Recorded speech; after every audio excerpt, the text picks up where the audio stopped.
up. You might be wondering why I am screaming, and it's because the mic doesn't pick up my audio. Yeah, we're going to be talking about New York Knicks versus the Nuggets and then the Warriors Suns. So stick around to watch that. I'm going to be doing lots of editing on this shit because I don't know how my audio works. Drop a like and subscribe. Thank you. New York Knicks versus Nuggets game. Knicks lost by 14, but the game wasn't that close. They got blown out by like 30 points, and then they took everyone out, and the Knicks starters brought it within, whatever. But that's beyond the point. The problem is that the Knicks offense sucks. We don't have any like flow to our offense. We just run these weird pick and roll, dribble handoffs all the time, and nothing happens. We just pass the ball, and then somebody tries to bail us out with 5 seconds. Sometimes it's Burks, sometimes it's Fournier, sometimes it's Randall, and everybody's turning the ball over. RJ Barrett can't hit a shot. Julius Randle can't hit a shot. And part of this was expected, like the fall off of shooting 40% from the perimeter when you're not historically that dude. You've got to like prove it. And kind of both of them have proved that they're not those dudes this year. Neither of them are going to shoot those percentage, which is unfortunate because that was really what we were hoping for. And that was going to let us be better in an Eastern Conference that got a lot better this offseason. Like, we got better as a team this season, but the Knicks kind of were passed by. The Bulls are good. The Heat are good. The Bucks are going to be good. Or, you know, they've dealt with injuries, but they're good. You know, and you've got loads of teams in the East that are solid as hell now. And the Knicks, part of it is on Thibodeau for not having these offensive plays. Our offense last year was very much so, hey, we're going to just play really hard defense, and what we're going to do is we are going to take all of that defensive energy and we're going to translate it into easy at the other end. And then in the half court, we're just going to, you know, give it to Derrick Rose, give it to Julius Randle, let them make something happen. And that worked pretty well in the regular season. It didn't work in the playoffs because it was super predictable. Overload on them. And neither of them are particularly amazing passers. Like, Julius Randle was an okay passer. Derrick Rose is an okay passer. They can make passes.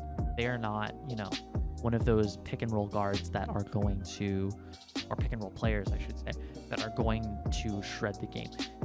I don't understand why we don't put Quickly the starting lineup and then also have him play minutes with Obi Toppin and stagger that, because I think Julius Randle would benefit a lot from playing with Quickly, just because he's more of a typical, like, I'm going to find you close to the basket and, like, I'm going to make that pass, than anyone else on the roster. Not to say that he's amazing at it, but I think he's the best we have. So if we match them up together, maybe Randall gets some of these easier looks instead of trying to post up.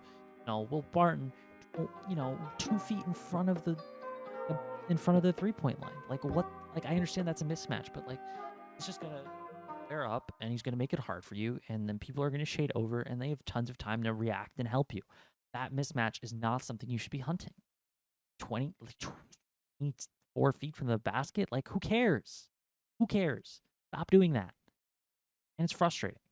It's frustrating watching the Knicks play offense and defense because we're not giving that same effort there this year. Like, our defensive effort and efficiency, just about everything, is not the same level as last year. And part of it is to do with personnel, but I think part of it is also just effort. We're not making that same effort. So,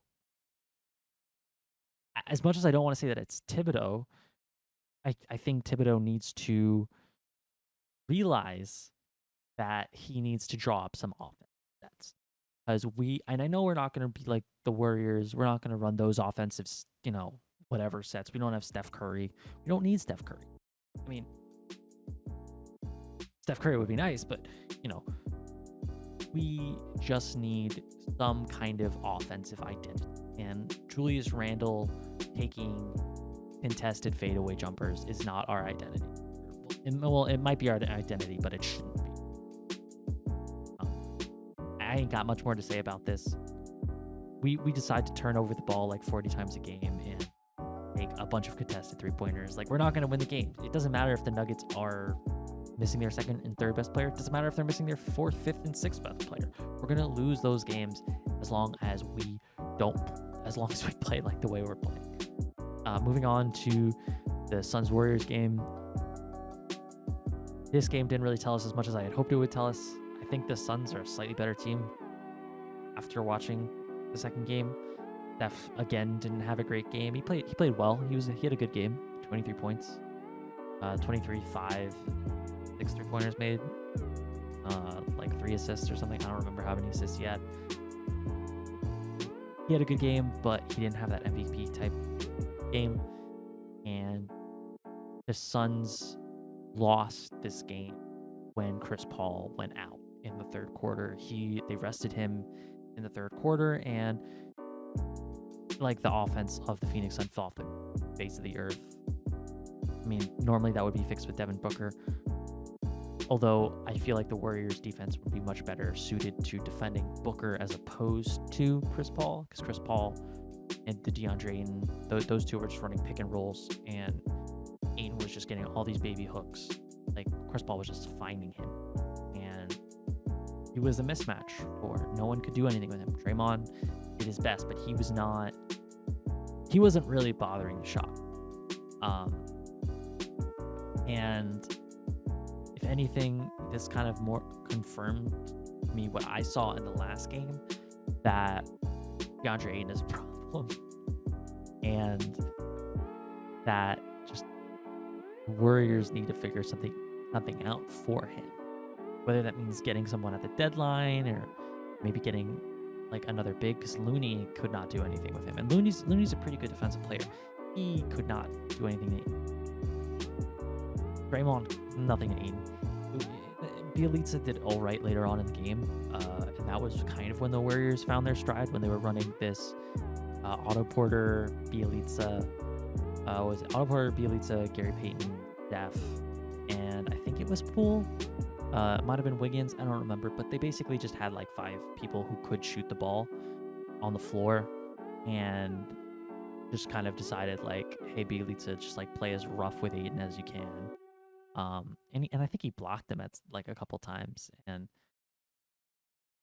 either way, it was just one of those things where the Suns, despite being down Booker and Mikal Bridges getting his finger hurt, like he had to wrap up his finger,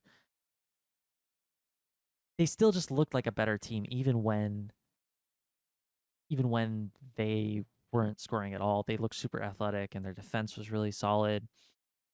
And I just kept thinking to myself, okay, if Booker's in this game right now instead of Elfrid Payton,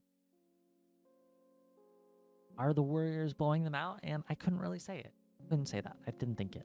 So, in my opinion, I think we're going to find out a lot more in the second matchup when Devin Booker's healthy and Klay Thompson's healthy. Hopefully he doesn't get re-injured. Very concerned about that. But looking forward to seeing them play, and hopefully looking forward to seeing more of these teams, because in my mind, this is the Western Conference Finals. So looking forward to seeing what to expect, because I like both of these teams. I like watching both of them play. So yeah. Thank you for watching. I'm going to try to be more consistent with these videos, so leave a like. Hey, yeah, hey, hey, see.